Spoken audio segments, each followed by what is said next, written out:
Yan po yung magandang naging tugon ng ating Korte Suprema.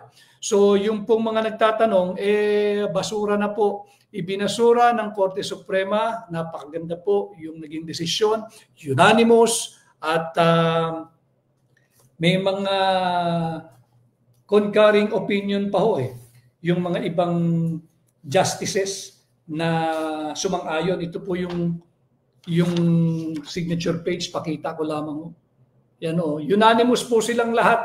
Pumirma po sila at meron po silang mga separate concurring opinion. Si Justice Hernando, ganun din po si Justice Henry Inting. Meron din concurring opinion. Si Justice Sammy Garland, ganun din si Justice Jojo Lopez. Si Justice Rodil Zalameda, may concurring opinion din. At ganun din si Justice Ami Lazaro Javier na, by the way, ito yung talagang kumalkal doon sa 60 billion pesos PhilHealth funds na kinuha ng Malacanang mula sa PhilHealth. Siya po yung maririnig ninyong tinig na talagang nagtatanong at talagang naiipit yung kinatawan ng gobyerno na hindi masagot, yung kanyang incisive way of questioning. Hindi lamang siya analytical, hindi lamang siya legal, talagang incisive. Talagang may precision yung tanong at may ipit talaga kung hindi ka handa. Ito po yun, para makita ninyo, unanimous. Baka yung mga trolls sabihin gawa-gawa lang ho natin yung unanimity ng naging desisyon ng Korte Suprema. So yan po yung usapin na Banana Republic pagdating po dito sa pag hindi tayo susunod, respeto at gagalang sa naging desisyon, unanimous decision of the Supreme Court. Tungo naman tayo, dahil ang title nga po natin, Banana Republic Impeachment at 2025 GAA, yung unconstitutional, illegal, invalid, immoral, unconscionable way of treating people's money. Meron pong nailabas na balita, inilathala po ito, nais ko lamang pong ituwid sapagkat ako ay personally, nananawagan po ako sa inyo ilang araw na, hindi ba? Sabi ko, tulungan natin, suportahan natin, protektahan natin. Yung aking co-petitioner, kinatawan ng 3rd District ng Davao, si Congressman Isidro Ungab, si Congressman Sid Ungab. Sapagkat yan po'y marangal na tao, dating bangkero, at wala pong bahid ito ng korupsyon, humawak sa napakalalaking komite ng mababang kapulungan, naging accounts, naging pinuno ng Committee on Accounts ng House, yung mahawak po ng pananalapi ng mababang kapulungan, wala pong issue ng korupsyon. Naging chairman po ito ng appropriation at naging patas, naging fair at naging transparent po siya sa kanyang mga dealings at naging vice chair po ito ng Ways and Means Committee ng mababang kapulungan. Sabi ko, tulungan natin, protektahan natin, suportahan natin sapagkat siya po yung talagang marunong pagdating sa budget process at magbabantay. Alam ho ninyo, may isinulat na, ito talaga, sasabihin ko sa inyo, may inilabas na lang, may nailathala ang Philippine Star na fake news. Dinescribe po si Congressman Sid Ungab, basahin ko po describe Congressman Sid Ungab as the lawmaker who started the rumor. Sa Tagalog pa, si Congressman Sid Ungab daw ho ay yung mangbabatas na nagsimula ng chismis. Si Congressman Sid Ungab daw ho ay yung nagsimula, yung mambabatas na nagsimula ng marites doon sa mga alleged blank items in the 2025 National Budget Bill. Kaya po siya fake news. Unang-una, wala pong rumor, wala pong chismis. So malinaw ho agad yon. Pangalawa, wala po kaming inallege na blanco sa 2025 National Budget Bill. Ang nakita po ni Congressman Sid Ungab, ang nakita ko po, ang basihan po ng aming petisyon sa Korte Suprema, hindi po yung blanco sa 2025 National Budget Bill. Ang blanco po ay nandoon sa Bicameral Conference Committee report, yung BICAM report. Kaya fake news ito. In defense of my good friend, Congressman Sid Ungab, and for the sake of truth and fairness.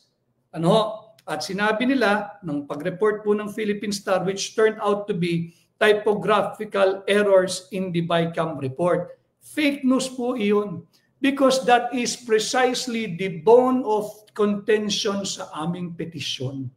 Wala pong rumor, wala pong chismis. Nakita po namin yung blanco sa Bicameral Conference Committee report, yung BICAM report. At hindi po iyon typographical error lamang. Ang blanco po, wala pong blanco doon sa General Appropriations Bill. Wala pong blanco. At hindi ho namin sinabing may blanco sa GAB. Ang blanco po ay sa BICAM report, hindi po sa GAB. Kaya malisyoso itong report na ito na kung saan nilalarawan si Congressman Sid Ungab as the lawmaker who started the rumors on the alleged blank items in the 2025 National Budget Bill, which turned out to be typographical errors in the BICAM report. Fake news po ito ng Philippine Star.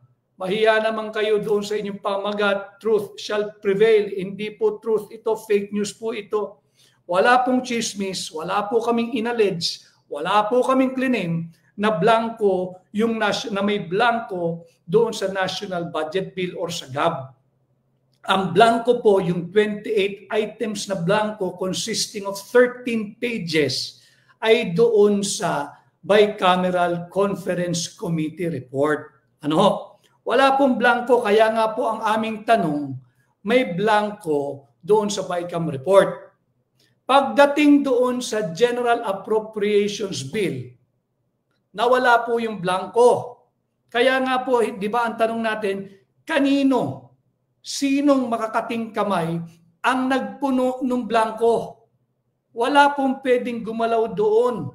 Sapagkat pag yan po ay ratified na, signed and approved by the Bicameral Conference Committee members at ganun din po sa plenaryo, hindi na pwedeng galawin yan. So walang blanco talaga. Sa National Budget Bill, ang blanco ho ay nandoon sa Bicameral Conference Report. Ang tanong, hanggang ngayon, tanong pa rin po yan. Sino o kaninong makakating kamay ang nagpuno ng mga blankong yon? Huwag nating kalimutan yan sapagkat budget season na naman. Di ba? Budget season na naman ho eh. Pag-uusapan yung higit na malaki, 6.8 trillion pesos more or less, 2026 national budget. Hindi pa ho tapos ito.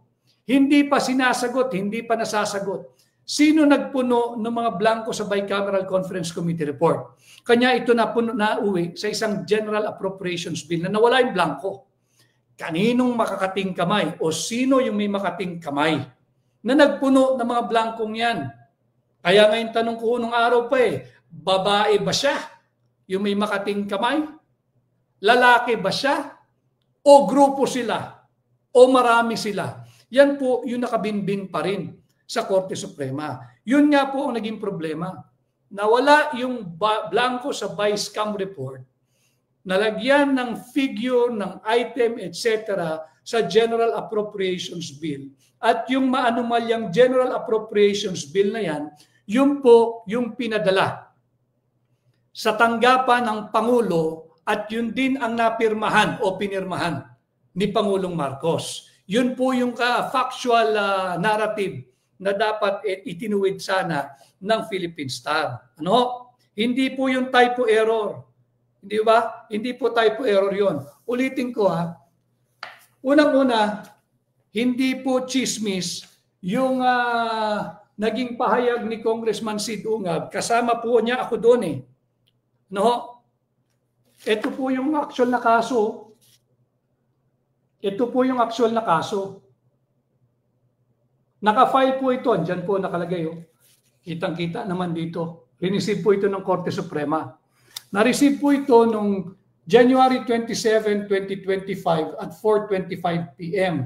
At ito po ay docketed na for certiorari and prohibition SCGR number 277975. Ito po yung kaso. So malisyoso yung pagsasalarawan kay Congressman Sid Ungab ng PhilStar.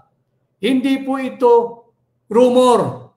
Hindi po ito chismis. O hindi po ito marites? Yung inyong pong pagsusulat ang marites. Ayan po yung kaso eh. Paano naging rumor? May petisyong nakabinbin sa Korte Suprema. Ayan po. Okay, pangalawa. Hindi po ito maaring ituring na mere typographical error. No? Ipinakita na po namin ito dati. Papakita ko lang po uli sa inyo dahil panahon na naman po ng budget. Ito nga po yung BICAM report, kagaya po nito. Ang daming blanco. Huwag natin kalimutan sapagkat hindi pa po tapos ito eh. Pera po ng sambayan ng Pilipino ito. Ibalik natin ang usapin dito sa mahalagang usapin panlipunan na dapat po nating patuloy na pinag-uusapan. Ito pa ho. So hindi po chismis to. Mali po yung report ng Philippine Star. Hindi po makatarungan na inyong yuyurakan at malisyoso yung inyong pagsasalarawan sa isang napakamarangal na tao, si Congressman Sid Ungab. Hindi po aatras yan. Lalo nyo lamang siyang sinisilaban. Lalo lang pong bubuhayin natin ang kasong ito. Lalo nyo lang pong sinisilaban yung pagmamahal ni Congressman Sid Ungab sa mamamayang Pilipino at sa sambayan ng Pilipino at sa bansang Pilipinas. Lalo pong magbabantayan just to prove you wrong. Ayan pa ho, ang daming blanco. At hindi rin po rumor na hindi po aprobado itong Bicameral Conference Committee report na ito. Medyo marami lang po yung pahina, but I'll try to look for the signature page. Pirmado po ito ng mga miyembro ng Bicameral Conference Committee. Pinirmahan po nila ito, inaprubahan kahit ito po ay punong-puno ng blanco. 28 items po ang blanco. Ano ho? Kaya hindi tama na igagawa kayo ng balita. Alam naman natin kargado yan Bakit mo sasabihin na he started the rumor? Iba yung rumor, iba yung factual. Paano naging rumor? May kaso nga sa Korte Suprema. Ano ho? So mali po yung balitang yan, hindi po dapat nating kondinahin. At in fact, kailangan nating itama ito for the sake of fairness at yun nga ho, nailathala na Nailathala na at masagwa yung pagsasalarawan. At ayan ho, pirmado Ito yung blankong Bicameral Conference Committee report. Kaya po natin ito laging pag-uusapan sapagkat hindi ho kami papayag mga petitioner.